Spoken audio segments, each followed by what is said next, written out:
I never thought I'd be telling this story, but here I am.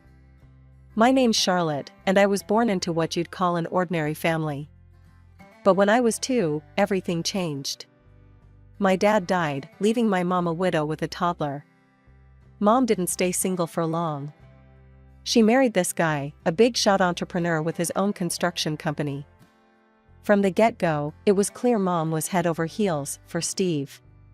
She'd do anything for the guy, I swear. It was like I didn't even exist anymore. Things got even worse when Mom popped out another kid. A girl named Rachel. Suddenly, I had a half-sister who could do no wrong in Mom's eyes. She doted on that kid like she was made of gold, always trying to show Steve what a great mom she was to his precious daughter. Steve, he was this big, scary-looking dude. Always had this stern look on his face, like he was perpetually pissed off. But man, you should have seen how he melted around his own kid. All smiles and affection. Me? I might as well have been invisible. Charlotte, he'd bark, you're the oldest. Act like it. Help out around here. And help out I did. From the time I could reach the kitchen counter, I was cooking, cleaning, doing laundry, you name it. Rachel? She never lifted a finger. Didn't even clean up after herself or wash a single dish. Meanwhile, my grades were slipping. How could they not? Between all the chores and taking care of the house, I barely had time to crack open a book. Mom noticed, of course. But instead of understanding, all I got was grief. What's wrong with you, Charlotte? She'd yell. Are you stupid or just lazy? Your sister manages to get good grades. Why can't you? I wanted to scream, to tell her why. But I knew it wouldn't make a difference. In this house, I was the maid, the cook, the cleaner. And apparently, I was supposed to be a straight-A student too. As the years went by, things only got worse. Steve's business grew, and suddenly all of Mom's relatives were working for him. Even Mom got a job at the company. And guess who got stuck with all the housework? Yep, yours truly. By the time I graduated high school, I was exhausted. My grades were mediocre at best, nowhere near good enough for a scholarship. And boy, did I hear about it. You're so stupid, Mom screamed, her face red with anger. How could you mess this up? Steve, ever the pragmatist, just shook his head. I'm not paying for your college if you can't even be bothered to try, he said coldly. And just like that, my dreams of going to college went up in smoke. Instead, I found myself working at Steve's company, doing the kind of low-paid, back-breaking work that nobody else wanted. You know, I had dreams once. Big dreams of becoming a hairstylist. I'd spend hours watching tutorials online, practicing on old dolls I'd fish out of the trash. I saved every penny I could, scraping together loose change and the measly tips I'd get from the guys at the construction site. Finally, after months of saving, I bought myself a clipper. One night, I couldn't contain my excitement anymore. My sister was lounging on the couch, scrolling through her phone, looking bored as usual. Hey, I said, trying to keep my voice casual. Want to see something cool? She barely glanced up. What? I pulled out the clipper, my hands shaking a little. I got this. I'm gonna be a hairstylist someday. For a moment, she actually looked interested. Really? Let me see that. I handed it over, feeling a spark of hope. Maybe, just maybe, she'd understand. She turned it over in her hands, then tossed it back to me with a smirk. Good luck with that. Mom and Dad will never let you. I should have known better than to trust her. A few days later, all hell broke loose. Steve stormed into the living room in a rage, his face purple with anger. Who did this? He bellowed. Who mutilated Fluffy? I came out of the kitchen, wiping my hands on a dishcloth. The sight that appeared before me was terrible. There, on the floor, was his prize dog. The poor thing looked like it had been attacked by a lawnmower, chunks of fur missing, cuts all over its body. That's when my sister piped up, her eyes wide with fake innocence. Oh, Dad, she said, her voice trembling. I think I know what happened. All eyes turned to her as she spun her tale. Charlotte's been talking about being a hairstylist. She even bought clippers. I think she might have practiced on Fluffy. I couldn't believe what I was hearing. What? No, I'd never. But Steve wasn't listening. He stormed into my room, tearing it apart until he found the clippers. And there, stuck in the blades, were tufts of dog hair. I felt like I was going to be sick. I didn't do it, I said, my voice barely a whisper. I swear, I didn't touch Fluffy. My sister burst into tears, putting on a show worthy of an Oscar. Please don't be too hard on her, Dad. She probably didn't mean to hurt Fluffy. Steve's face was stone cold as he turned to me. Get out, he said, his voice eerily calm. Pack your things and get out of my house, now. Mom just stood there, not saying a word. Not even looking at me. As I packed my meager belongings, I could hear my sister's fake sobs from the living room. The little shit had set me up, and she'd done it perfectly. With nowhere else to go, I headed to my grandmother's place in the next town over. She was my dad's mom, the only one who'd ever shown me any real kindness. I told her everything, my words tumbling out between sobs. She listened, her face growing darker with each word. You can stay here as long as you need, she said, pulling me into a hug. We'll figure this out together. And just like that, I started my new life. Got a job at a local diner, worked my ass off. For the first time in my life, I felt like I could breathe. 3 years later, Grandma passed away. It hit me hard, she was the only real family I had left. But even in death, she was looking out for me. She left me her house and a little nest egg she'd been saving. With Grandma's savings and every penny I'd squirreled away from the diner, I opened my own beauty salon. It wasn't much at first, just me, a chair, and a mirror. But it was mine. All mine. The first few weeks were tough. I'd sit there, staring at the door, willing it to open. But slowly, word got around. One customer became 2, then 10, then I couldn't keep up. I had to hire my first employee. Then another. Before I knew it, I had a full staff and 3 chairs running nonstop. The salon was always full of chatter and laughter. For once in my life, I felt like I belonged somewhere. Like I was good at something. Charlotte, you're a miracle worker, one of my regulars exclaimed after I fixed a botched dye job she'd tried at home. I grinned, feeling a warmth spread through my chest. Just doing my job, Mrs. Johnson. But it wasn't just my hairstyling skills that were changing. I was changing too. Gone was the meek, scared girl who'd let everyone walk all over her. In her place was a woman who knew her worth, who didn't take shit from anyone. One day, a customer was giving one of my new girls a hard time. I stepped in, my voice firm. Ma'am, if you can't treat my staff with respect, I'm going to have to ask you to leave. The woman spluttered. But I'm the customer. The customer is always right. I crossed my arms, standing my ground. Not in my salon, they're not. There's the door. Life was good. Really good. But you know how they say curiosity killed the cat? Well, one night, after a long day at the salon, I made the mistake of checking social media.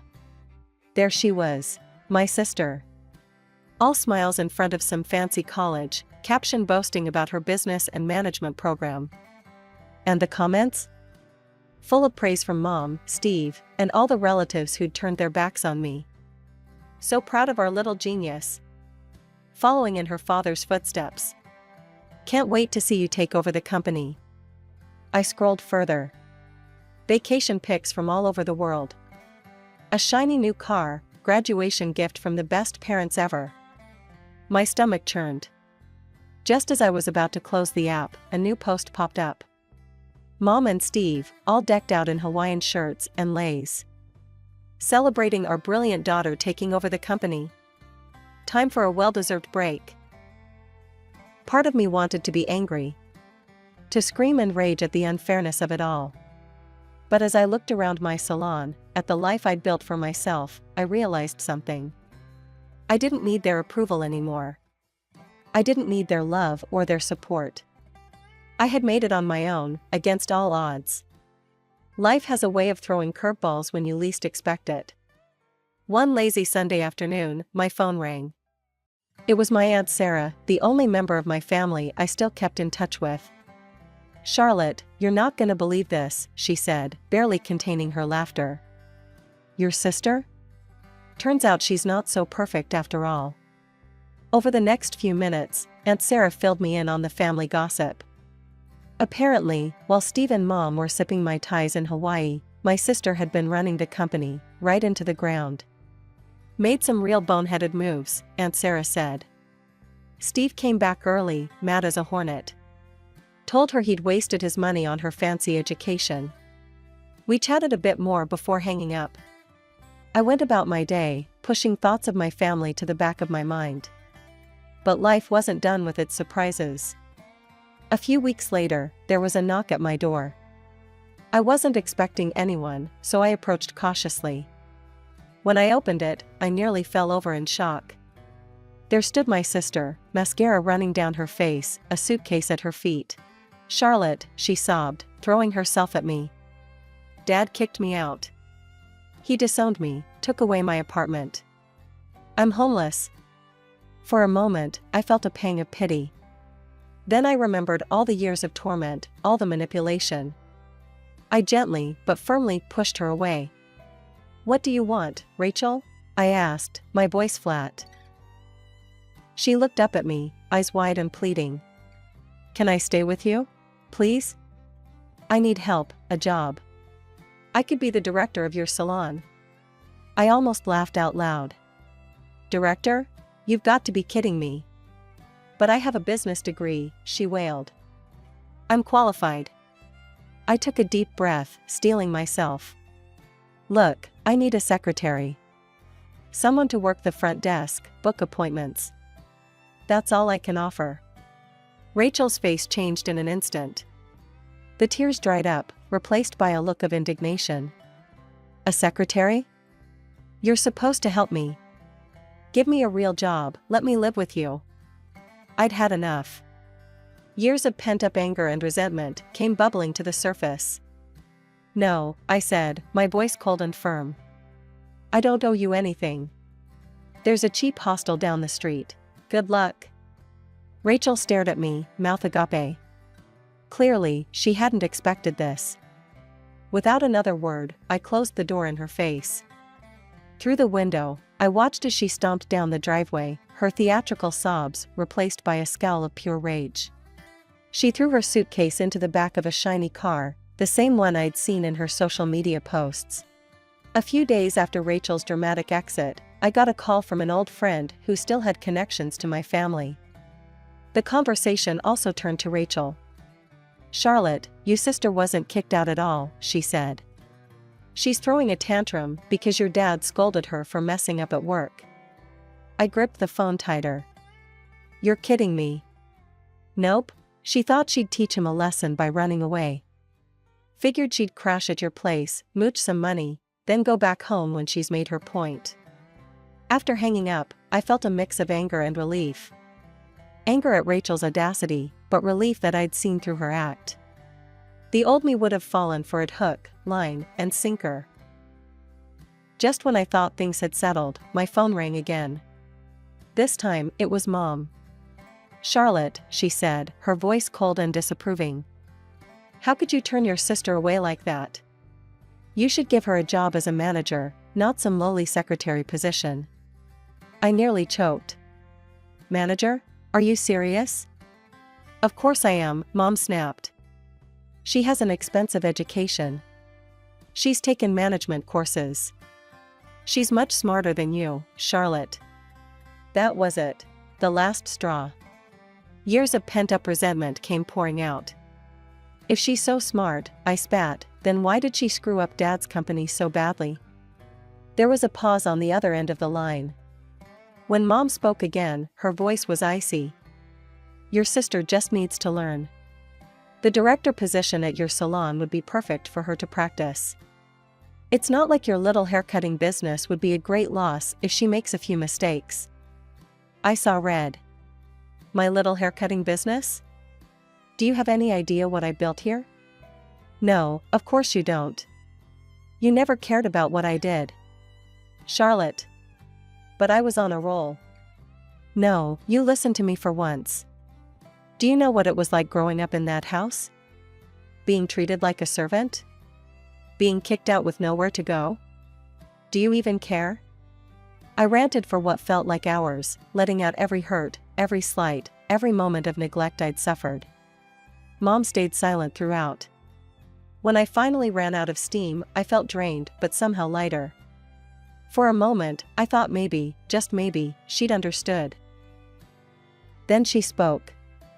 Are you quite finished? Now, as I was saying, it's your duty to help your sister. You will give her the director position. I couldn't believe what I was hearing. It was like she hadn't heard a word I'd said. In that moment, I realized something: nothing was ever going to change. No, I said, my voice steady and cold. I won't be hiring Rachel for any position. And don't call me again unless you're ready to apologize for how you've treated me all these years. I hung up and blocked her number, my hands shaking. Part of me wanted to cry, to mourn the mother I'd never really had. But another part, a stronger part, felt free. Just when I thought the dust had settled, all hell broke loose. My phone started blowing up with notifications. At first, I ignored them, thinking it was just the usual social media noise. But then I saw a message from Aunt Sarah. Charlotte, honey, you might want to check the family group chat. It's not pretty. With a sense of dread, I opened the app. What I saw made my stomach churn. Uncle Bob had posted, "Can't believe how stuck up Charlotte's gotten. Opens one little salon and thinks she's too good for family." Cousin Emma chimed in, "So selfish. Won't even help her own sister. Disgraceful." I felt like I'd been punched in the gut. Tears stung my eyes as I scrolled through message after message of hate and judgment. The next morning, I woke up with a clarity I hadn't felt in years. I was done being the family punching bag. It was time to fight back. I called up a lawyer friend of mine, Jake, and asked him to meet me for coffee. He listened intently as I showed him the messages, his frown deepening with each swipe. "This is straight up harassment, Charlotte," he said, shaking his head. "We can definitely work with this." He explained my options, but one stood out: we could draft up a cease and desist letter. Threaten legal action if they don't stop. It might scare them enough to back off. Jake got to work right away. A few days later, I had a stack of official-looking letters in my hand, one for each family member who'd participated in the online assault. With a deep breath, I started sending them out. To each relative, I attached a personal note. "I've seen your posts. This is your one and only warning. Continue to harass me, and I'll see you in court. Choose wisely." The response was almost immediate. My phone started ringing off the hook. I let it go to voicemail, listening to the messages later with a mix of satisfaction and sadness. Uncle Bob sounded panicked. "Charlotte, sweetie, it was just a joke. No need to get lawyers involved." Cousin Emma was in tears. "Please don't sue us. We didn't mean anything by it." One by one, the offensive posts disappeared. The family chat went silent. It was like someone had flipped a switch. Aunt Sarah called me that evening. "Damn, girl," she chuckled. "You sure know how to clear a room." I laughed, but it was hollow.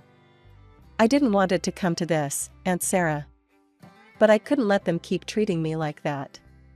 After we hung up, I sat in my quiet apartment, staring at the wall. I'd always dreamed of having a big, loving family.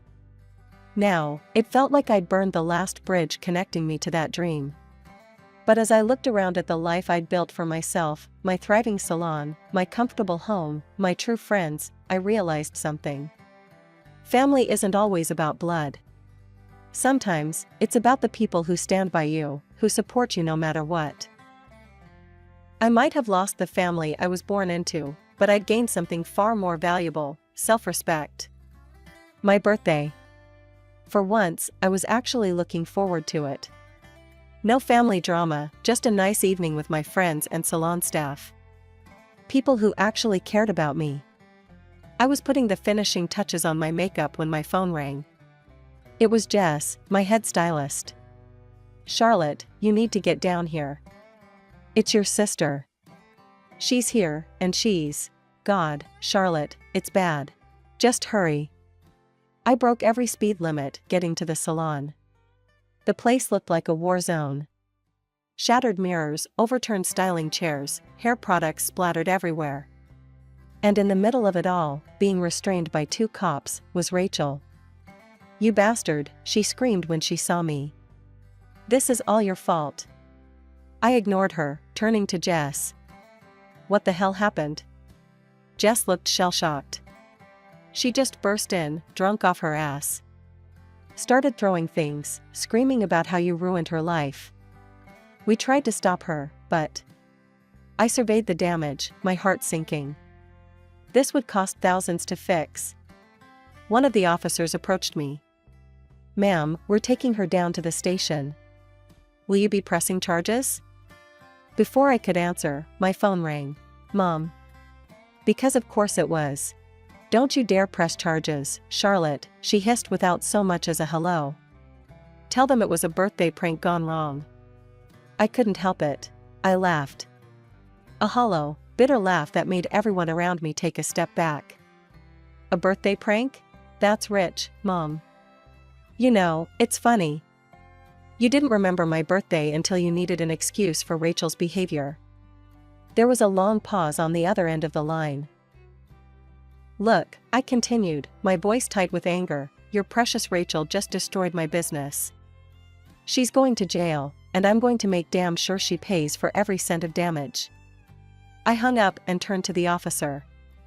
"I want to press charges. All of them." I followed the police to the station, my mind reeling. This was supposed to be a happy day, a celebration. Instead, I was filing a police report against my own sister.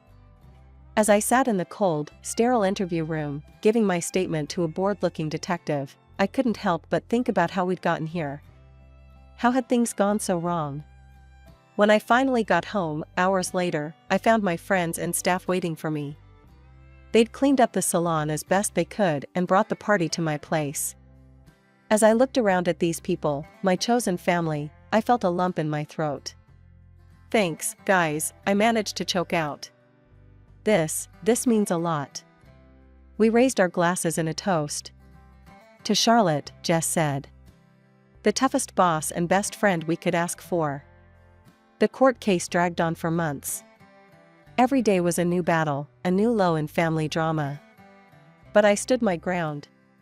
Finally, the verdict came in. Rachel got a suspended sentence for hooliganism and had to pay me a hefty sum in compensation.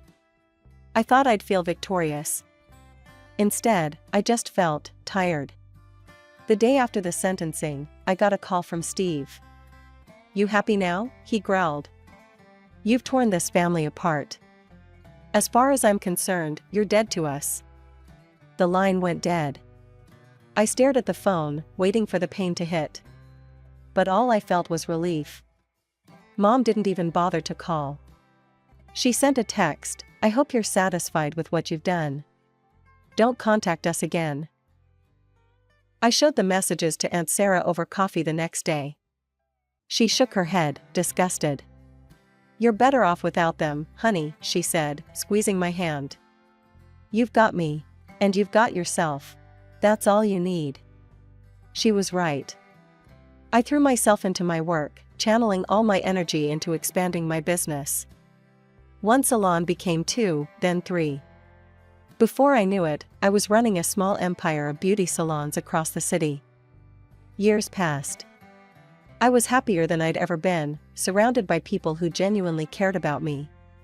My family became a distant memory, a bad dream I'd finally woken up from. Then, one lazy Sunday morning, I was scrolling through social media when a headline caught my eye. "Local construction mogul bankrupt, daughter's financial scams to blame." My heart skipped a beat. There was Rachel's face, being led away in handcuffs. The article detailed how she'd embezzled millions from Steve's company, running various financial scams that had finally caught up with her. The fallout was swift and merciless. Steve's company collapsed, taking down all the family members who worked there with it. And suddenly, my phone was blowing up with messages from relatives I hadn't heard from in years. Uncle Bob. Charlotte, sweetie, I know we've had our differences, but I'm in a tough spot. Any chance of a job at one of your salons? Cousin Emma. Hey cuz. Long time no speak. So, I heard you're doing well. One by one, they came crawling out of the woodwork, all with the same plea: give me a job, lend me money, save me from the mess Rachel made. My finger hovered over the reply button. Then, with a deep breath, I hit block instead. One by one, I shut them out of my life for good. The only message I responded to was from Aunt Sarah. You okay, honey? I saw the news. I wrote back. I'm fine. Better than fine, actually. I'm free.